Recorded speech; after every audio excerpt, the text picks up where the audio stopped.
Hello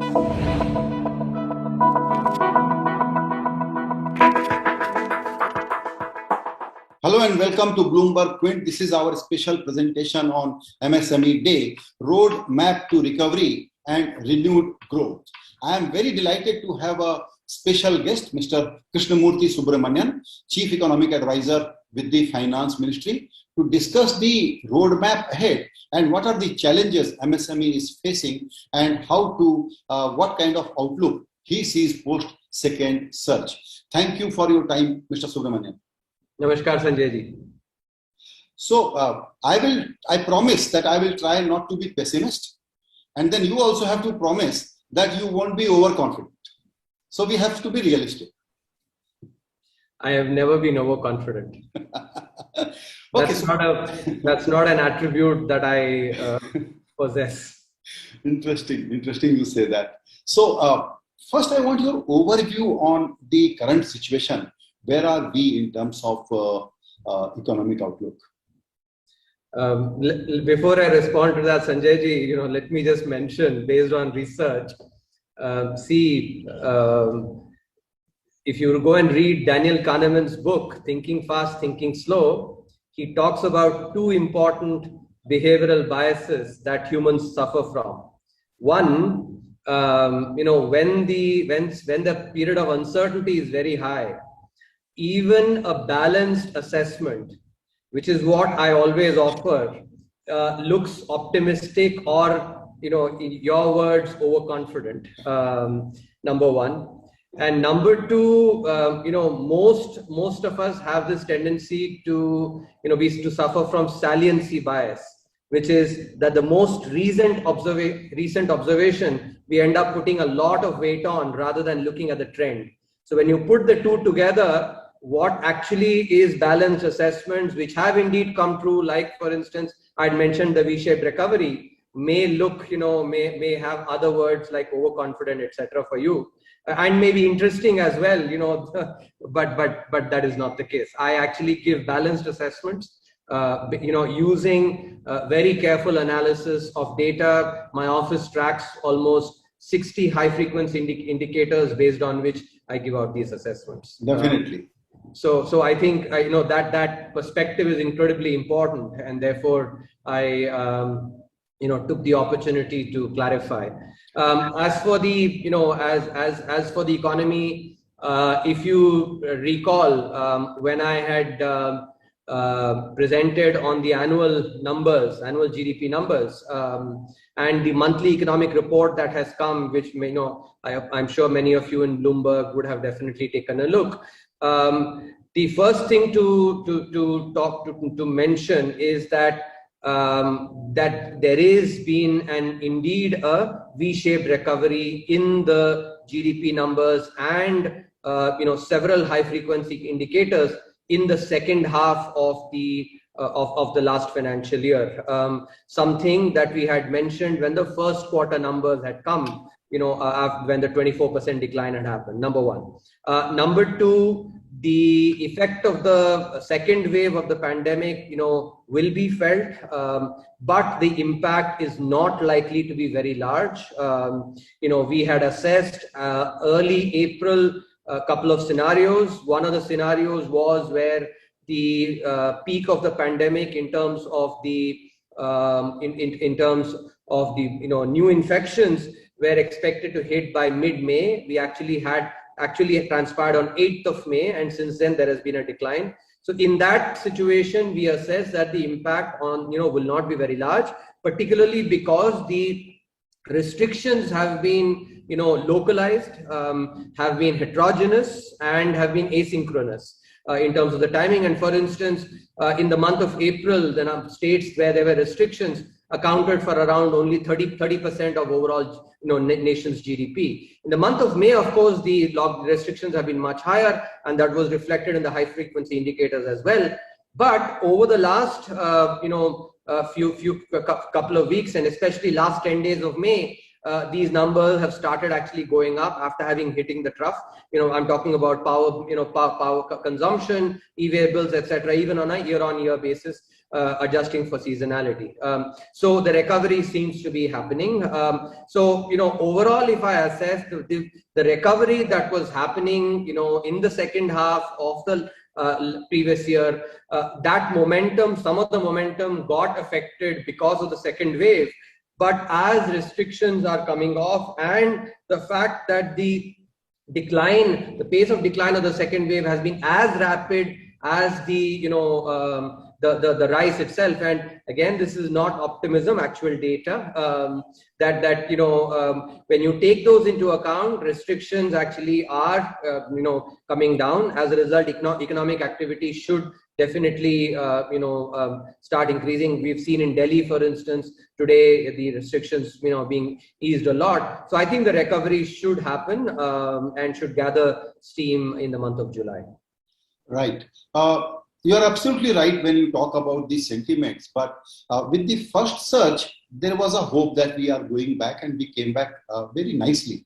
In the second surge, more than the economic data, the sentiment, you are right, is playing a big role. So you look at the consumer confidence index, or you look at the business confidence index. So do you think in the second surge and possible variants of Delta or whichever variant it is, the sentiment will keep the people waiting and not really going for big investment, not for consumption?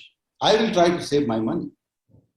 So, to answer this, Sanjay ji, I think it's important to again look at the data. So let's unpack the fourth quarter numbers. Not just look at the top line, but try and actually look at some analysis of the details of these numbers. So as we all know, there was a significant emphasis on capital expenditure, especially on construction activities. That was reflected in construction sector growing by 15%, about 15% in the fourth quarter, number one. Number two, if you look at the proportion of gross fixed capital formation to GDP, the ratio of that at 34% was almost a 24-quarter high. 24-quarter high. And so, and that is basically the investment.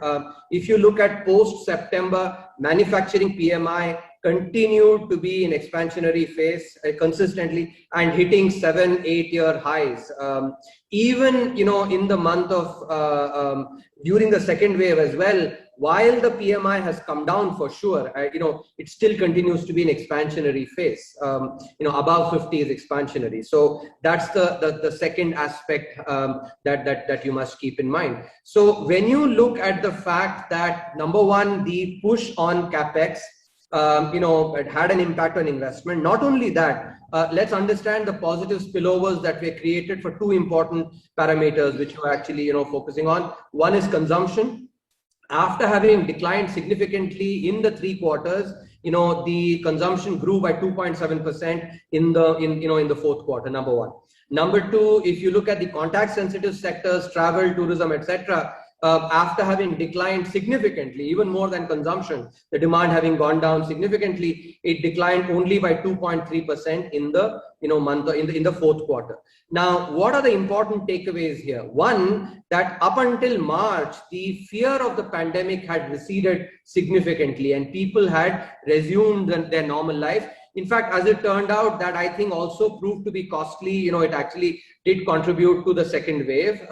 But the important takeaway from the economic perspective was that the decline in the fear aspect of the pandemic led to a lot more demand in these sectors. I think so that based on that learning, we can again now look forward that the most important aspect therefore is vaccination.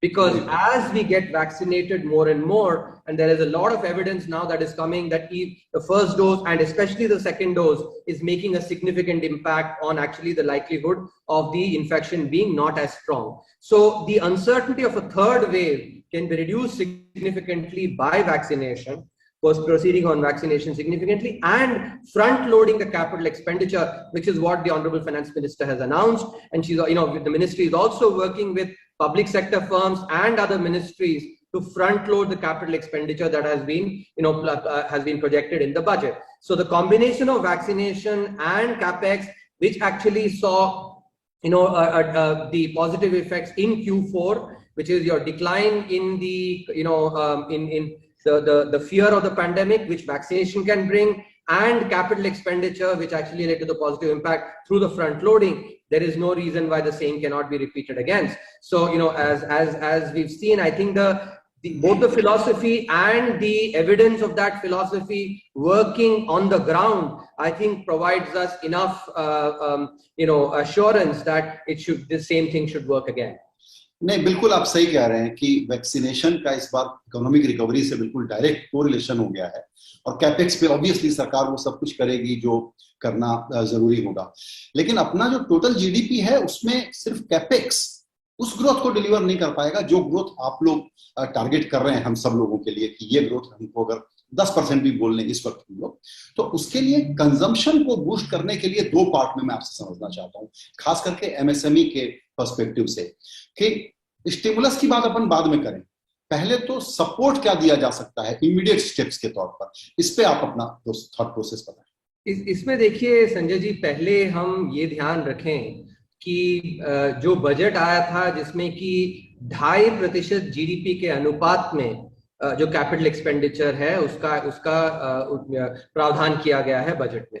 और मैं इसलिए कह रहा हूं क्योंकि आप जो 10% की बात कर रहे थे, यदि आप जो NIPFP है और बाकी जितना भी लोगों ने शोध किया है उससे आप देखें तो मल्टीप्लायर जो कहते हैं, फिस्कल मल्टीप्लायर, जब आप रेवेन्यू स्पेंडिंग करते हैं तो मल्टीप्लायर आपका कुछ भी नहीं होता, लेकिन जब आप कैपिटल स्पेंडिंग करते हैं तो उसका मल्टीप्लायर 2.5 होता है उसी साल में।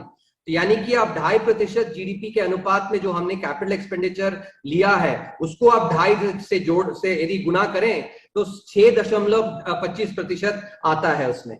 तो 10% जो बढ़ोतरी की हमने बात की है उसमें से 6% तो आपका सिर्फ कैपिटल एक्सपेंडिचर से आ सकता है। तो इसीलिए जो आप कह रहे हैं, और ये मैं एक्चुअली आंकड़ों से बताना चाहता हूं, दर्शाना चाहता हूं कि इसमें हम लोगों ने एक्चुअली बहुत विश्वास से आंकड़े बनाए हैं और काफी विश्लेषण करके आंकड़े बनाए हैं। यदि आपका 5 से 6% सिर्फ आपका यदि निवेश से आ सकता है, 10% की जो जीडीपी ग्रोथ है, बाकी तो कंजम्पशन में आ ही सकती है, क्योंकि जैसे मैं पहले भी कह रहा था, मैन्युफैक्चरिंग सेक्टर में सितंबर के महीने से एक्चुअली पीएमआई आपका काफी अच्छा रहा है। दूसरी बात मैं बताऊंगा, जिस तरह आप जीएसटी के आंकड़े देखें, 1,40,000 से ऊपर अप्रैल के महीने में आया। उसके बाद लॉकडाउन होने के बावजूद, रेस्ट्रिक्शन होने के बावजूद अप्रैल के महीने में 1 लाख करोड़ से ज्यादा आया। और ये इसलिए महत्वपूर्ण है क्योंकि बातें जो भी हम करें, लेकिन जो आंकड़े आते हैं कंजम्पशन के, जो आंकड़े हैं वो कंजम्पशन टैक्स के हैं, जीएसटी कंजम्पशन टैक्स के हैं। तो जो हम अर्थशास्त्री बोलते हैं revealed preference, it's actually revealed preference. Even indicators like PMI etc. are survey based, while taxes are actual revealed preference of consumption. So I think the fact that जो GST के आंकड़े आपके आए हैं, जिस तरह एडवांस टैक्स के आंकड़े आज उनका उल्लेख भी है, यदि आप देखें तो ये सब एक्चुअली दर्शाते हैं कि जो रिकवरी की हम बात कर रहे थे वो रिकवरी एक्चुअली आया था और दूसरे वेव के कारण उसमें थोड़ा असर पड़ा है, लेकिन दोबारा वही एक्चुअली जब आपके रेस्ट्रिक्शंस कम होंगे तो रिकवरी दोबारा आ सकती है। जो हमने किया था वही एक्चुअली दोबारा भी हो सकता है, इसमें कोई दोहराए नहीं है। तो मैं मूलतः ये कहना चाहता हूं कि जो भी मैं बता रहा हूं आपको सारे आंकड़ों के साथ, विश्लेषण के साथ और इसीलिए विश्वास के साथ बतला रहा हूं। बिल्कुल, एमएसएमईज पर अगर फोकस करें, क्योंकि उनकी बात हम लोगों को मालूम है कि बहुत क्रिटिकल सेक्टर है हमारा, लेकिन जितना मिलना चाहिए जब सरकार की पॉलिसीज बनती हैं तो उसमें कहीं ऐसा लगता है कि होलिस्टिक तरीके से हमने एड्रेस किया है कि नहीं किया। एग्जांपल के लिए कि अभी क्रेडिट गारंटी वगैरह तो आई है, लेकिन ये लोग पैसा ही नहीं उठा रहे हैं बैंक से। किस तरीके से एमएसएमईज को बिल्कुल जोर से वापस लौटें, क्या करना चाहिए? देखिए, इसमें तो मैं साफ बताऊंगा कि जिस तरह आपने प्रश्न पूछा है वो एक्चुअली उससे मेरा जो आंकलन है वो मेल नहीं खाता। क्योंकि जो अभी यदि आप देखें तो पिछले 2-2.5 साल में जितने हमने कदम लिए हैं, ये सारे जो आपके एमएसएमईज हैं उन पे केंद्रित रहे हैं। जो आपकी जो क्रेडिट स्कीम जो बात कर रहे हैं, क्रेडिट स्कीम काफी उसमें काफी पैसा उठाया गया है, उसमें हम जो आंकड़े देख रहे हैं उसमें वो हमने एमएसएमईज के लिए लाया।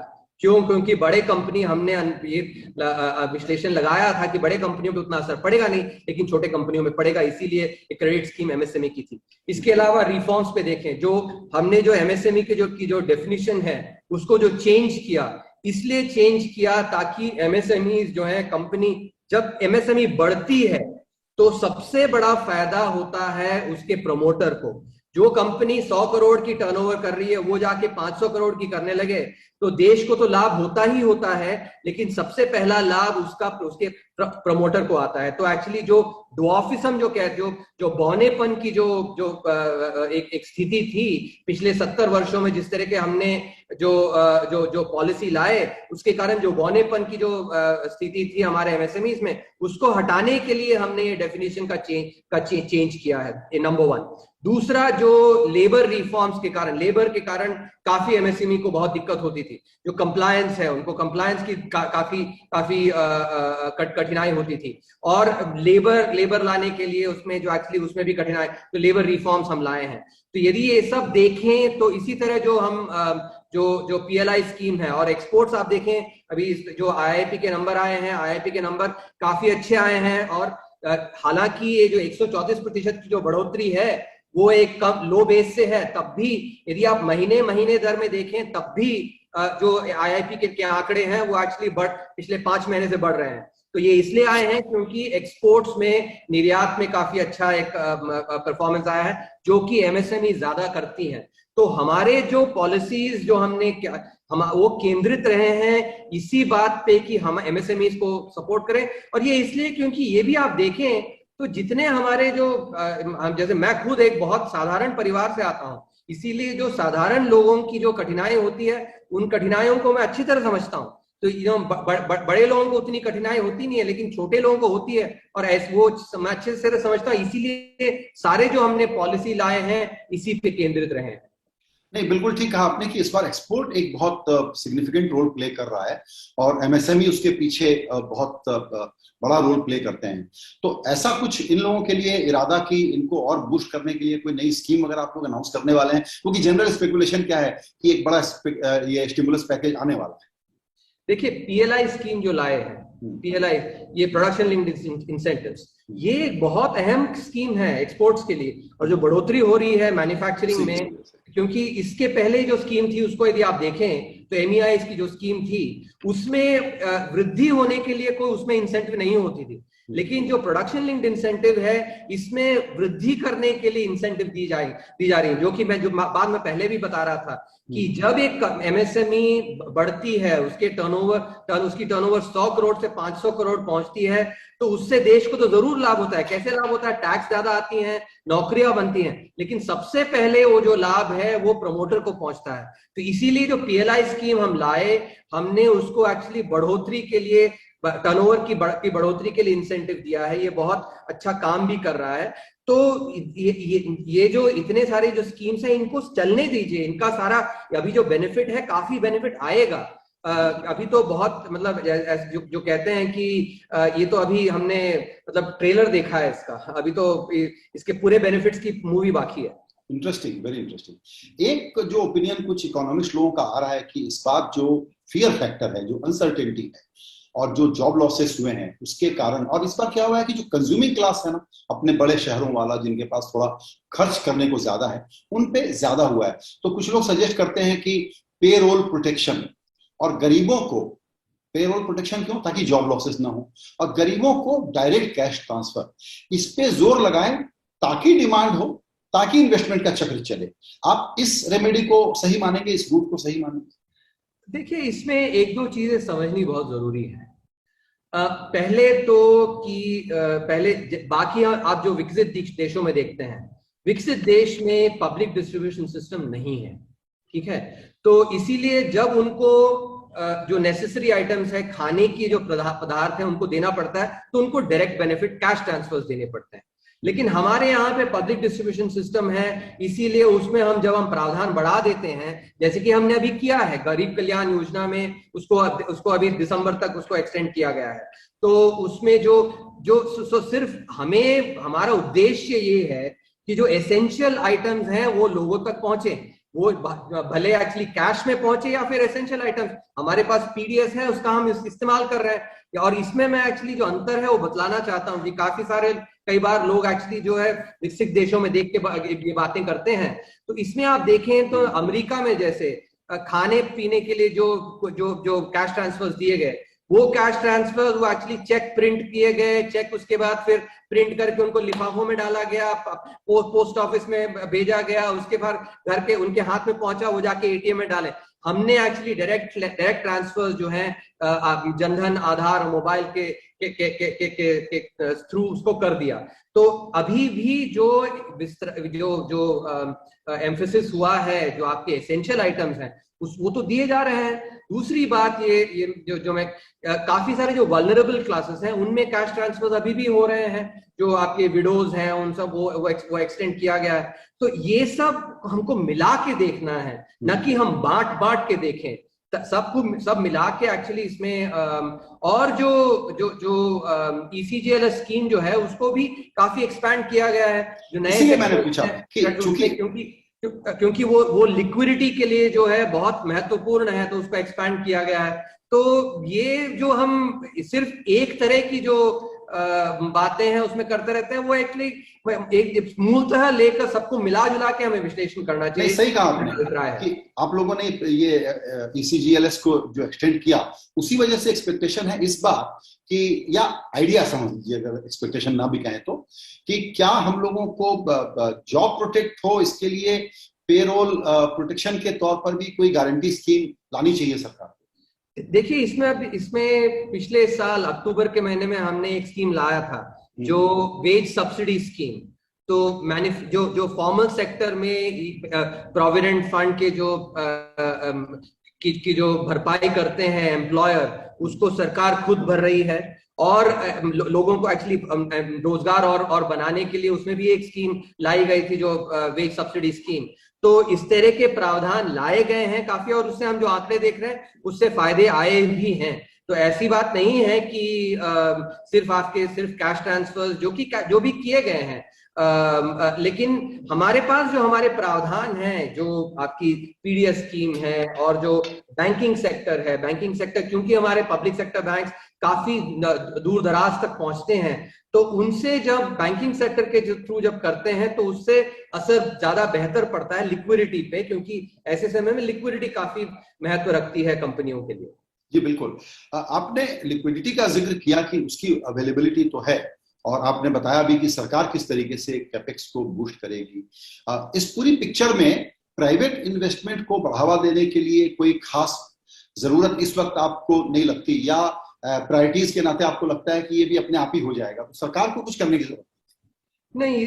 ये दोबारा एक्चुअली मैंने इस पे जवाब दिया है। जो मैं कह रहा था, जो Q4 में फोर्थ क्वार्टर में जो gross fix capital formation GDP के अनुपात में 34% जो पहुंचा, वो 34% जो कि करीब 24 क्वार्टर में काफी उच्च लेवल पे पहुंचा, वो 34% में ऑब्वियसली इंफ्रास्ट्रक्चर स्पेंडिंग जो सरकार ने किया है, कैपेक्स, उसका जरूर योगदान रहा है, लेकिन प्राइवेट इन्वेस्टमेंट का भी काफी योगदान रहा है उसमें।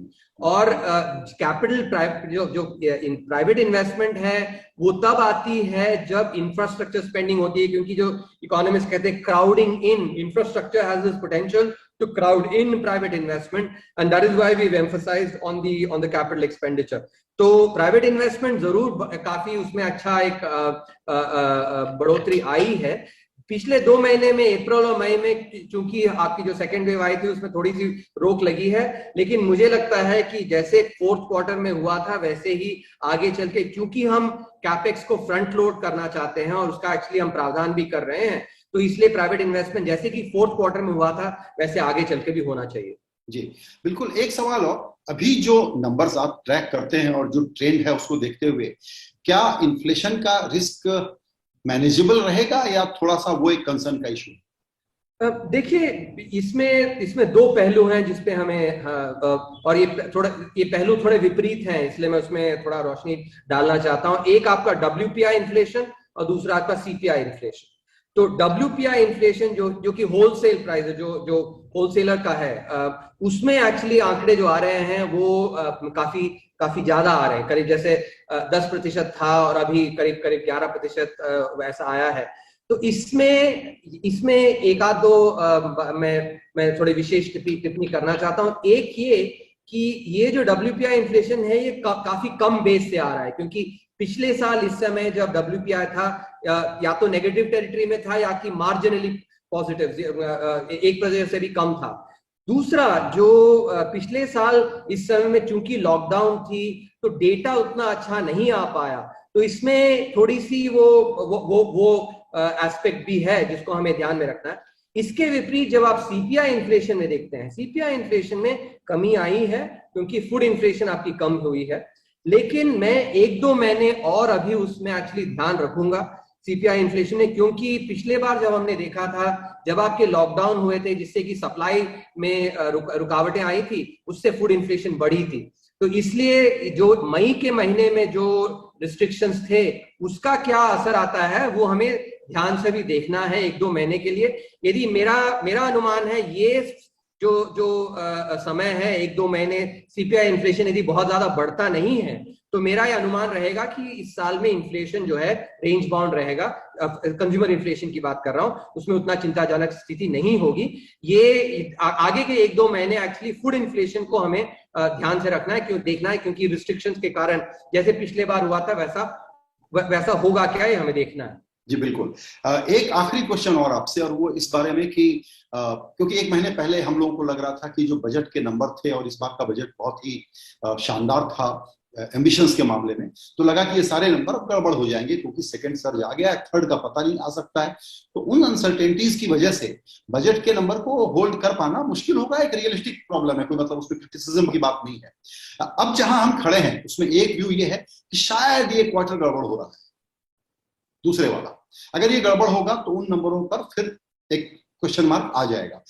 आपके असेसमेंट से लगता है कि ये क्वार्टर अगर संभल गया तो बजट के नंबर भी वही डिलीवर हो जाएंगे जो आप लोगों ने प्लान किए? तो इसमें 2-3 पहलू हैं जिसको समझना जरूरी है संजय जी। पहला, ये क्वार्टर जो है गड़बड़ाएगा किसके मुकाबले, जो हमारा अनुमान था इस क्वार्टर के लिए, लेकिन तब भी ये क्वार्टर में वृद्धि अच्छी आएगी पिछले साल के मुकाबले। हाँ, ये जरूर है कि यदि ये जो 2 महीने रिस्ट्रिक्शंस और मई के महीने में जो रिस्ट्रिक्शंस लगे वो नहीं लगे होते तो और अच्छी वृद्धि आती, लेकिन वृद्धि जरूर आएगी। पहली बात।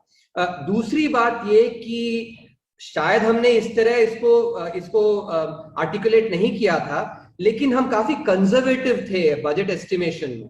और शायद अब यदि मैं जब देखता हूं तो शायद इसलिए कंजर्वेटिव थे क्योंकि पैंडेमिक आपका जो महामारी है वो अभी खत्म नहीं हुआ था। तो इसीलिए यदि आप देखें तो जो GDP ग्रोथ के जो आंकड़े बजट में लिए गए हैं वो 10.5% थे, जबकि आपके फिच हैं, IMF हैं, बाकी कितने सारे लोगों ने कहा 12.5-12.8% तक की वृद्धि आएगी। काफी लोग बहुत थे और बढ़ चढ़कर आंकड़े लगा रहे थे, लेकिन उस बजट में सिर्फ 10.5% लिया गया, क्योंकि थोड़ा एक सहमी थी कि कह नहीं सकते किस तरह आएगा।